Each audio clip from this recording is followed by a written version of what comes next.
Okay, so my presentation today is going to focus on security and information security specifically, and tools that you can use and companies can use to help protect information, such as password managers, security tokens, two-factor identification, and some other security measures as well. So the first thing I'm going to talk about is a growing need for security. One of the quotes that Lindsay pulled up in her PowerPoint uh, basically said that if you want to be considered more than just a data point, then it's in your interest to protect your privacy. And hopefully, moving along, I'll be able to show you some tools that you can use to do just that. But it's not important just for the individual to protect their privacy, but the consumer as well. Um, Companies have a responsibility when collecting data and when having consumers input their own personal information, um, and they're accountable for that. So if they get hacked, it's on them, and they gotta make sure they protect the data just as much as we do. If you are um, to get hacked or anything like that, you risk losing credit card numbers, social security numbers, complete account access. Someone could hack your Facebook, um, post in your name, that kind of stuff. They could find out all your contacts. They could message them. They could even find out where you live. Um, and they could hack the network you're on. So if it's at work, they could get work files. If it's at home, maybe personal photos they could find, all kinds of stuff. And your computer system itself could become vulnerable. Okay, I'm sure by now that everyone's heard of the Facebook Cambridge Analytica scandal. And this is a perfect example of what can go wrong if you don't have the best security. Um, so what happened was that 270,000 people accessed an app called This Is Your Digital Life to take a personality quiz. And a lot of them said yes, that they want to share their Facebook information with the app. The problem is, what they didn't know is that not only did they get the information from those 270,000 people, they got it from their friends on Facebook as well. And the average user on Facebook has approximately 338 friends, which amounts to about 91 million people possibly affected by this.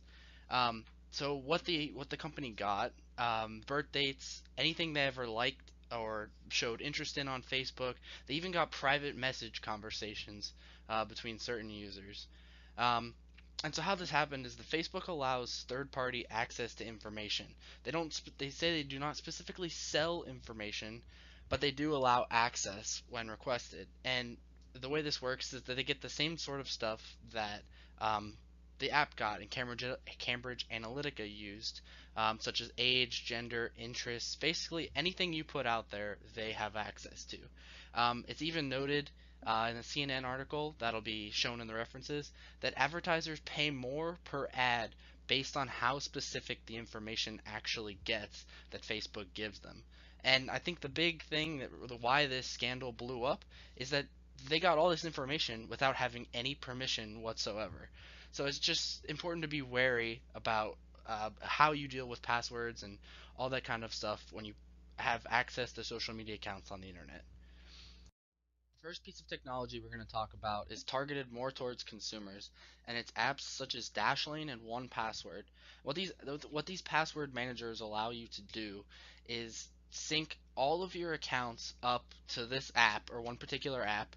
And what the app does is it allows you to remember only one password, and then it goes out, generates encrypted passwords, um, and logs you onto your accounts. So by remembering one password, you have complete security across all accounts that you use.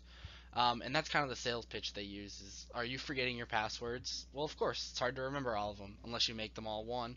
So in this case, you only remember one password and you have complete security for all your accounts. They usually have a monthly fee, and some of the free password managers are definitely more risky, so you got to be careful. These apps generally use encryption key called AES 256, which is the same encryption software or encryption code used by the government to store classified information. And what this is, it's got 1.2, 1.1 times 10 to the 77th possible combinations, which is a ton. And it would take trillions of years to crack this technology. The problem comes in is that you're reliant on security of the app's servers. So if you're storing these passwords specifically on their cloud servers or whatever, you're still reliant on the app to maintain your security. And these should definitely be used in conjunction with two-factor authentication, which is what we're going to talk about next. Two-factor authentication is really simple and doesn't require all that much explanation. So how it works is that it links multiple devices with the same account, whether it's a Google Gmail account or an Apple ID account. Um, and how this works is that it sends a code to one device, and you have to input that code on the other device to actually complete whatever task you're trying to do, which might be confirming changes to your account, downloading something. Um, One of the best settings that I like to do is put on remember devices so that it doesn't require this password all the time. But like if I go to use a friend's computer for the first time, log into Facebook, it says, "Hey, you're logging onto a device we've never seen before. Hey, check your phone. If this is actually you, put in the code, and then it'll let you." So that way, if someone does get your information, they don't have both devices at the same time, or it's very unlikely they will.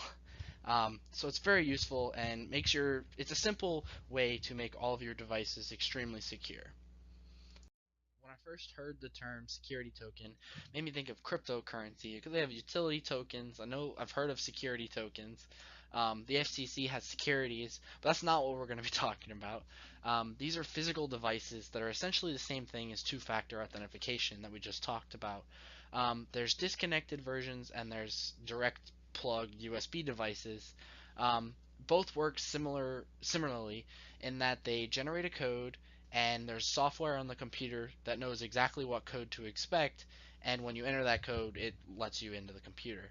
Um, this works in that there's a unique registration code per device, and there's generally like a hashing algorithm or code, and based on the time that you press the button, um, the software knows exactly what code to expect, and the device outputs whatever code that the software expects, and you can log in.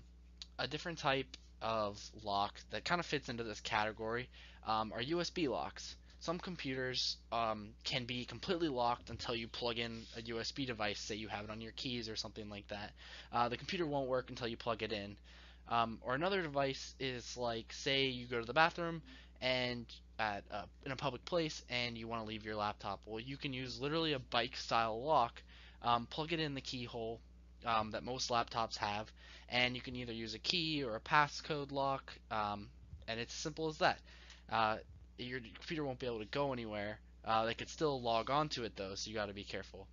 Um, so the last security measure and piece of technology that I want to talk about is the intranet and VPN, or virtual private network. What an intranet is basically a local or restricted communications network, um, something like that a company would use that's not the internet, but it's an internal internet where you can post file systems and software systems. For example, our company uses an intranet to link to our file locations, file management, our IT support, where you would go to enter IT problems with our help desk, time card management. We use Deltek. There's links to that, um, as well as configuration management software, program management. There's so much, but it's separate from the internet, and it allows a company to store all of its information locally and securely. And in the defense industry, this is very important. Um, what a VPN is something that allows laptops and other remote users to connect to the local intranet.